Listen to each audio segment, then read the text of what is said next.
శనివారం అరౌండ్ 9:20 9:30 ప్రాంతంలో 100 dial call Narsingi rotary 2 నుంచి ఒక వ్యక్తిని ఎవరో ఒక కారులో కొట్టి కిడ్నాప్ చేశారని చెప్పేసి వచ్చిన కాల్ మీద మన నార్సింగి పోలీసులు ఇమీడియట్గా ఆ స్పాట్కి, అంటే ఇక్కడే మన పక్కనే ఉన్న నార్సింగి రోటరీ 2కి వెళ్ళి ఎన్సీసీ అర్బన్ ముందున్నది వెళ్ళి ఏం జరిగిందని చెప్పి అక్కడ విచారిస్తే అక్కడ రోడ్ పాసర్ ఎవరో నేను పోతా ఉంటే రెండు కార్లు, ఒక కారు ఆగి ఉంది, ఒక కారు అందులో నుంచి కొట్టి కారులో నుంచి లాగి ఇంకొక బ్రిజా కారులో, మారుతి బ్రిజా కారులో వేసుకొని ఒక వ్యక్తిని కిడ్నాప్ చేశారు, తీసుకొని పోతా ఉన్నారని చెప్పేసి ఒక స్ట్రేంజర్ మన రోడ్ మీద పోతున్న అతను ఫోన్ చేస్తే ఇమీడియట్గా మన వాళ్ళు రష్ కావడం జరిగింది.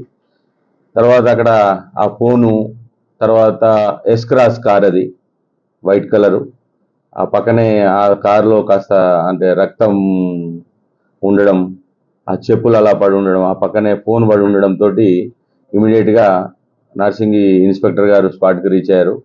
తర్వాత మాకు కూడా సమాచారం ఇస్తే మేము రీచ్ కావడం జరిగింది. డీసీపీ గారు కూడా స్పాట్కి రీచ్ అయ్యారు. అంటే అలార్మింగ్గా ఉండే రక్తం ఉండడంతో ఏదో జరిగి కిడ్నాప్ అనే దాంతో ఇమీడియట్గా కంట్రోల్ రూమ్కి అలర్ట్ చేసి ఇంటర్ స్టేట్ బార్డర్స్ని, తర్వాత మా మిగతా చెక్ పోస్టులని, టోల్ గేట్స్ని అలర్ట్ చేయడం జరిగింది. తద్వారా ఫోన్లో ఉన్న సమాచారం, ఫోన్లో అంతలోపల ఒక అమ్మాయి ఫోన్ చేస్తూ ఉంది, ఆ ఫోన్కి అగైన్ అండ్ అగైన్ ఫోన్ వస్తూ ఉంటే ఆ ఫోను ఇమీడియట్గా లిఫ్ట్ చేసి అడిగితే అది వాళ్ళ భార్యదిగా ఫోను మన వాళ్ళు ఐడెంటిఫై చేసి వాళ్ళు ఎవరు ఏంటి అనేది తెలుసుకుంటే ఈ శేషువర్ధన్ రెడ్డి నందికొట్కూరుకు సంబంధించిన వ్యక్తి, కొన్ని ఏళ్ళుగా మన దగ్గర హైదర్ షా కోర్టు బండ్లగూడలో ఉంటున్నారు. వాళ్ళ ఫ్యామిలీ వాళ్ళు ఎలక్ట్రానిక్ అండ్ ఈ గోల్డ్ బిజినెస్ లో ఉన్నాడు 4-5 ఏళ్ల నుంచి. అతనికి సంబంధించిన ఒక పార్ట్నర్, లేడీ పార్ట్నర్ కలిసి బిజినెస్ చేస్తా ఉన్నారు. ఆ బిజినెస్ కార్యక్రమంలో భాగంగా ఈ మధ్య కొద్దిగా తేడాలు వచ్చి దాంట్లో చాలా మంది వ్యక్తులు ఆయనకు ఫోన్ చేస్తూ ఉండడము, అందులో ఒక క్రాంతి అనే వ్యక్తి ఈ మధ్య బెదిరించడం జరుగుతుంది. అతనికి సంబంధించిన రావాల్సినటువంటి 2.5 కోట్లకు సంబంధించిన లావాదేవీలు డబ్బులు ఇవ్వాల్సిందిగా బెదిరిస్తున్నాడు సార్, మరి అదేమన్నా జరిగి ఉంటుందేమో అని చెప్పేసి అనగానే మరి ఇమీడియట్గా స్పాట్కి రమ్మని ఆమె కూడా రావడం జరిగింది. ఆ విచారణలో భాగంగా మేము అలర్ట్ చేసుకుంటే ఈ vehicle Brezza car towards Kurnool national highway మీద వెళ్తుందని అన్నటువంటి ఇన్ఫర్మేషన్ మీద ఇమీడియట్గా మహబూబ్నగర్ పోలీసుని, తర్వాత గద్వాల్ డిఎస్పీ గారిని అలర్ట్ చేయడం జరిగింది.